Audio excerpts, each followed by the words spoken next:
muito bem-vindos a mais um vídeo sobre a legislação eleitoral aplicável ao pleito das eleições municipais de 2020 aqui no Brasil. O meu nome é Pedro Andrade, eu sou doutorando em Direito pela Universidade Federal de Minas Gerais, sou também advogado em Direito Eleitoral e professor da Escola de Direito Dom Helder Câmara. No vídeo de hoje, nós vamos abordar um tema que é muito perguntado para mim, que é o tema acerca do cálculo do quociente eleitoral e do quociente partidário e, consequentemente, do número de vagas que cada partido tem direito no âmbito do órgão parlamentar, municipal, estadual ou federal. Pois bem, essa dúvida, apesar de ser uma dúvida muito frequente, porque envolve algum tipo de conta matemática, vocês vão ver no vídeo de hoje que, na verdade, é algo muito simples. E eu tenho certeza que depois desse vídeo vocês vão aprender aí a como calcular aí esse número de cadeiras de cada partido. Muita gente está tendo dúvida atualmente sobre isso devido à reforma eleitoral que teve em 2017, a emenda constitucional número 97, de 2017, e a mini-reforma eleitoral também na legislação, que fez, então, trouxe aí o fim das coligações para o sistema proporcional. Então, agora, os candidatos não podem mais fazer coligações para cargos como, por exemplo, aí, o cargo de vereador. E será que isso vai trazer alguma diferença no cálculo do número de cadeiras de cada partido? Então, essas são algumas das perguntas que nós vamos tentar trabalhar aqui hoje. Os conceitos que nós vamos trabalhar hoje são basicamente os seguintes. Nós vamos aprender a calcular o quociente eleitoral em cada município, nós vamos aprender a calcular o quociente partidário, e com isso, o número de cadeiras que cada partido vai ter direito, a média de votos aí de cada partido, e também a questão da cláusula de desempenho. Então são alguns dos conceitos que nós vamos abordar aí ao longo desse vídeo. Primeiramente, é importante a gente diferenciar um pouco sobre os sistemas políticos, porque lembrando, o fim das coligações somente vai ocorrer para as eleições proporcionais, mas não para as eleições majoritárias. Então qual que é a diferença desse sistema proporcional e o sistema majoritário? Bom, o sistema majoritário é basicamente a noção de que é eleito aquele candidato que tem o maior número de votos. E aqui no Brasil, a gente adota o sistema majoritário para os cargos do chefe do executivo, o prefeito, o governador estadual e o presidente da república. E a gente adota também para o cargo de senador. Então, para todos esses cargos, é eleito aquele que tem o maior número de votos, sistema majoritário. Agora, o sistema proporcional, não necessariamente quem vai ser eleito vai ser aquele que tem o maior número de votos. Esse sistema proporcional que a gente adota para o cargo de vereador, para o cargo de deputado estadual da Assembleia Legislativa e para o cargo de deputado da Câmara dos Deputados, a gente adota então um sistema proporcional, e aí quem vai ser eleito não é necessariamente quem teve o maior número de votos, mas sim o partido que conseguiu captar o maior número de votos. Ou seja, aquele partido que teve o maior número de votos vai ter o maior número de cadeiras, mesmo que alguns dos candidatos desse partido que sejam eleitos não tenham sido os mais votados. Por quê? Porque o partido que teve aquela quantidade de votos, então ele tem direito a esse número de cadeiras. Então, vamos pensar aí, o fim das coligações partidárias somente vai se aplicar então às eleições proporcionais. Para o cargo de prefeito, por exemplo, as coligações continuam existindo, então isso não afeta em nada. Mas vamos lá então para as eleições proporcionais. Quais são as diferenças que vão trazer para a gente? Na verdade, pouca coisa já mudou, pessoal. A grande maioria do cálculo aí, do quociente eleitoral, do número de cadeiras, vai continuar a mesma coisa. O que vai mudar vai ser basicamente duas coisas. Primeiro, a chamada cláusula de desempenho. Que a cláusula de desempenho exige que agora, com essa nova reforma, todos os candidatos tenham um número mínimo de votos. Por quê? Porque assim, um candidato que foi pouco votado não vai ser eleito, mesmo que o seu partido tenha sido muito votado. Então, primeira mudança, a gente vai ver direitinho como isso funciona, é a cláusula de desempenho. Segunda mudança é a questão da participação nas sobras, que a gente vai ver também o que é, nas sobras aí do cálculo do número de cadeiras. Mas essas duas foram as duas únicas mudanças. Ou seja, mesmo com o fim das coligações, o cálculo do quociente eleitoral continua o mesmo, não vai mudar em nada. Agora, muita gente me pergunta, Pedro, por que foi que acabaram as coligações? Qual o impacto que isso vai trazer? Qual que é o impacto dessa cláusula de desempenho? Bom, primeiramente, essa mudança de fim das coligações, essa questão da cláusula de desempenho, veio para tentar acabar um pouco com as distorções do sistema eleitoral brasileiro. Vocês devem saber muito bem do chamado candidato aí Tiririca, que gerou aí pra gente no direito eleitoral uma coisa que a gente chama de efeito Tiririca. Então, basicamente, é quando um candidato é tão votado, mas tão votado, que ele leva um número tão grande de votos para o seu partido, que ele acaba arrastando uma série de candidatos que foram muito pouco votados. Isso aconteceu também com o candidato Enéas, muitos candidatos aí que foram muito votados, eles acabam arrastando junto com eles um grande número de candidatos do partido que não tem muita representatividade.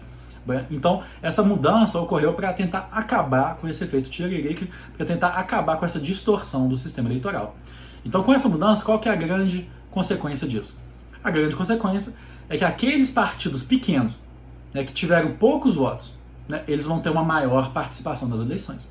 Então, vocês vão ver aí nas eleições de 2020 desse ano, que a gente vai ter o quê? Uma maior pulverização de partidos. Então, muitos partidos vão ter que apresentar chapas de vereadores, já que não tem mais possibilidade de fazer coligação. Então, todos os partidos vão ter que apresentar uma chapa de vereadores. E com isso, o voto vai ficar pulverizado por esse grande número de partidos. E agora, esse efeito de arrastar voto vai ser flexibilizado também. Então, se antes a gente tinha uma Câmara de Vereadores, por exemplo, com 10 cargos, e sendo que 4 eram de um partido, 4 de outro e 2 de outro, agora a tendência é que cada partido tenha um número menor de vereadores eleitos. Então, os partidos menores vão ter uma chance maior de ter representatividade na Câmara dos Vereadores. Mas, enfim, esse foi o motivo dessa mudança eleitoral, do fim das coligações. Agora, como é que a gente vai fazer, então, esse cálculo? Como que a gente faz esse cálculo matemático? Então, eu sei que muita gente não gosta de matemática, mas não se assustem com isso, esse cálculo é muito simples, Então, vamos ver lá. Primeiro, como que a gente faz para calcular quantas cadeiras cada partido vai ter? Então, primeiro, a gente precisa calcular o quociente eleitoral.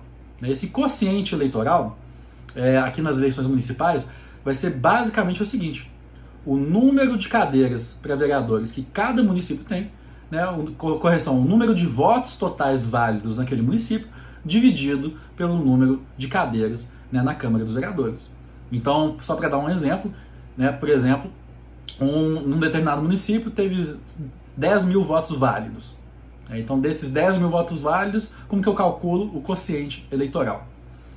Eu calculo dividindo pelo número de cadeiras na Câmara dos Vereadores. Então, digamos que um determinado município tenha 10 cadeiras. Qual é o quociente eleitoral? O quociente eleitoral vai ser, então, de 1000 votos. 1000 votos é o quociente eleitoral. Agora, é com base nesse quociente eleitoral, ou seja, 1000 votos, nesse município hipotético aqui que a gente está trabalhando, que eu vou calcular quantos votos, quantas cadeiras cada partido vai ter. Então, vamos ver, por exemplo, um município aí, onde tem um determinado partido que tenha tido 5 mil votos. Então, esse mesmo município que teve 10 mil votos, 5 mil votos foram de um partido X. Quantas cadeiras esse partido vai ter na Câmara dos Vereadores? Esse partido vai ter 5 cadeiras. Então, eu pego o número de votos desse partido, que é 5 mil, divido pelo quociente eleitoral, que é 1000. Ou seja, o partido tem 5 cadeiras.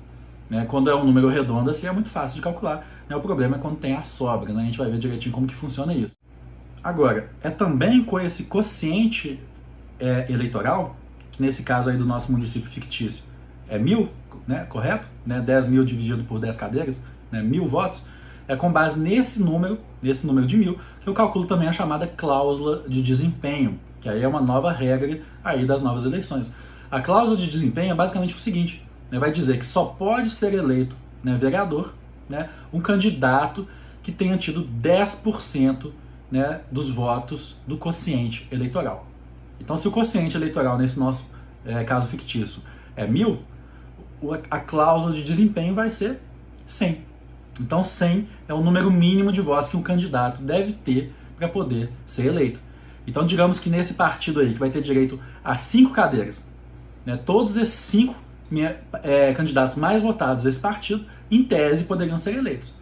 Mas e se, digamos, que esse quinto, o que teve o menor número de votos desse partido, ele teve 99 votos? Ele pode ser eleito? Não. Então, esse partido, que a princípio teria 5 cadeiras, vai ter somente 4. Por quê? Porque o seu quinto candidato mais votado não atingiu a cláusula de desempenho. Então, com base né, no quociente eleitoral, eu consigo calcular o quociente partidário, né, que é o número de cadeiras de cada partido, ou seja, 5, né, 5,0 aqui nesse caso, e eu consigo calcular também a cláusula de desempenho, que nesse caso é 10% de 1.000 votos. Então a cláusula de desempenho é 100 votos. Assim eu consigo definir então o número de cadeiras de cada partido e quantos votos cada um dos vereadores, dos candidatos a vereadores desse partido precisam ter para poder serem eleitos, né? Então com isso, gente, você já sabe então calcular, né, o quociente eleitoral, o quociente partidário e a cláusula de desempenho. Vamos passar aí para frente. Vou trazer aqui um caso um pouquinho mais complexo, né? Então, ao invés de trabalhar com um partido só, vamos trabalhar, né, com 3 partidos. Então, aqui a gente tem o mesmo município fictício. É um município aí que teria, a princípio, 10.000 votos válidos para 10 cadeiras de vereadores. Então, lembrando, o quociente eleitoral aí vai ser de 1.000 e a cláusula de desempenho vai ser de 100. Então, vejam só os partidos que eu coloquei em tese aqui, fictícios também. Imaginamos que o partido A teve 5.000 votos, o partido B teve 4.500 votos e o partido C teve 5.500 votos. Então, qual é o quociente partidário? Lembrando, o quociente partidário é o número de votos dos partidos dividido pelo quociente eleitoral, que é 1.000. Então, 5.000 dividido por 1.000 dá 5, 4.500 dividido por 1.000, 4,5, né, e 500 dividido por 1.000, 0,5. Pela regra antiga, vejam só, o partido C não teria direito à cadeira. Por quê? Porque ele não atingiu o quociente eleitoral, né? Então, se ele teve só 0,5 de quociente partidário, né, ele não consegue ter acesso a nenhuma cadeira, né? E ele não poderia também, né, na regra antiga, participar das sobras, ou seja, das cadeiras que sobram. A gente vai ver direitinho como é que funciona isso mais pra frente. Mas então, pela regra antiga, o que a gente teria? A gente teria, né, 5 cadeiras para o partido A, 4 cadeiras para o partido C, e aí ia sobrar uma cadeira, né? Aí essa cadeira a gente ia calcular de acordo com a maior média, né, a média de votos. E como que a gente calcula, né, a média de votos? A média de votos é calculada pela seguinte fórmula: o número de cadeiras de cada partido mais 1.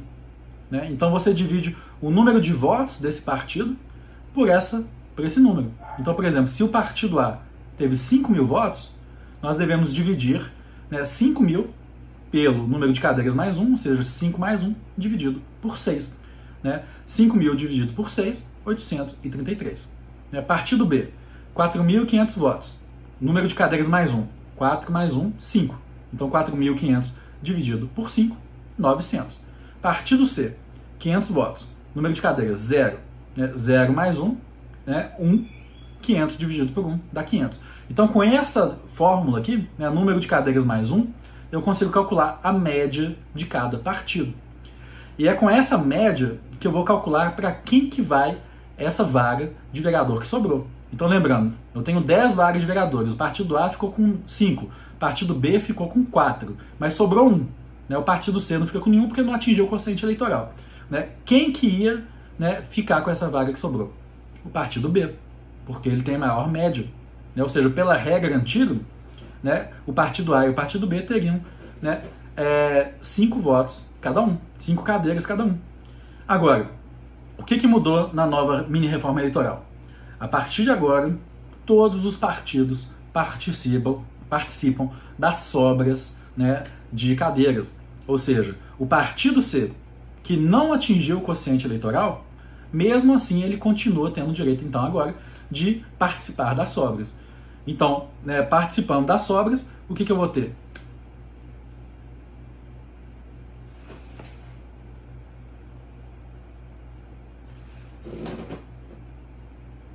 Então, participando das sobras, o que eu vou ter? A princípio, né, iria da mesma forma para o partido B, porque o partido B é aquele que teve a maior média. Né? Ah, mas e a cláusula de desempenho? Então a gente tem que olhar se todos aqueles candidatos do partido B atingiram a cláusula de desempenho. Né? Então vamos lá, vamos dar uma olhada. Né? Vamos ver o número de votos de cada um. Lembrando, quanto que é a cláusula de desempenho? A cláusula de desempenho é 100. Né? Lembrando, é um quociente eleitoral, que é 1.000, que é 10% desse quociente eleitoral, que é 100. Então o partido A, lembrando, ele tem 5 cadeiras, né? Então todos aí, os 5 do partido A atingiram o quociente, a cláusula de desempenho. Então todos eles, né, vão poder ter o direito de serem eleitos. Então o partido B, ele tinha direito a 4 cadeiras, mas ele ganhou mais uma na sobra, correto? Né? E aí, né, com essa cadeira da sobra, né, ele poderia ter uma 5ª cadeira. Mas olha só, a 5ª candidata do partido B não atingiu a cláusula de desempenho. Ela só teve 60 votos e a cláusula de desempenho era 100. Então, para quem que vai essa última cadeira? Né? Então, digamos que mais nenhum candidato aí tem atingido a cláusula de desempenho, é só esses daqui, né, que eu estou colocando. Vejam só, o partido C, ele não atingiu o quociente eleitoral, né, ou seja, porque ele só ficou com 0,5, mas ele teve um candidato que atingiu a cláusula de desempenho. Olha só, o vereador, o candidato Gustavo, atingiu, né, 490 votos.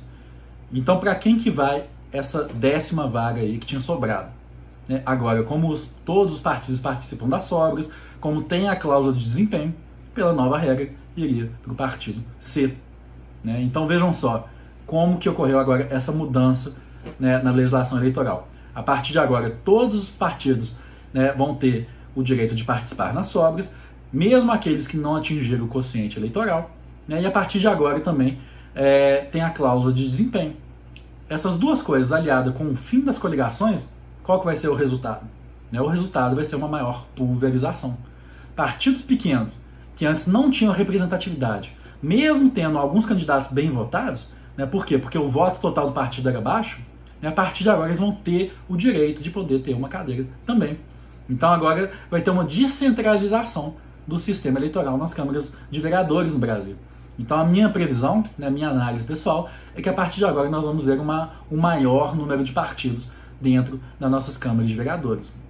E agora não sei se isso vai ser bom ou ruim, se isso vai aumentar ou não a representatividade, ou isso vai fazer com que, na verdade, seja mais difícil aprovar as coisas, né, na Câmara dos Vereadores. Mas, enfim, né, o objetivo dessa mudança foi, então, né, tentar reduzir um pouco esse efeito tiririca, né, essas distorções que são inevitáveis aí no nosso sistema proporcional. Mas, enfim, pessoal, espero que vocês tenham entendido como é que se calcula, então, o quociente eleitoral e o quociente partidário. Espero que vocês tenham entendido como que se calcula aí o número de cadeiras que cada partido vai ter, né? E espero que vocês tenham entendido também para quem que vão as cadeiras que sobram, né? De acordo com a maior média aí eleitoral, de acordo com a cláusula de desempenho. Né? Então, né, são conceitos basicamente simples, né? Conceitos matemáticos simples, mas realmente a gente tem que fazer um pouco de conta. Né? Caso vocês tenham mais alguma dúvida, eu estou à disposição. Né? Meu nome é Pedro Andrade e a gente se vê aí então para mais um vídeo aí de legislação eleitoral brasileira para as eleições de 2020. Então, até a próxima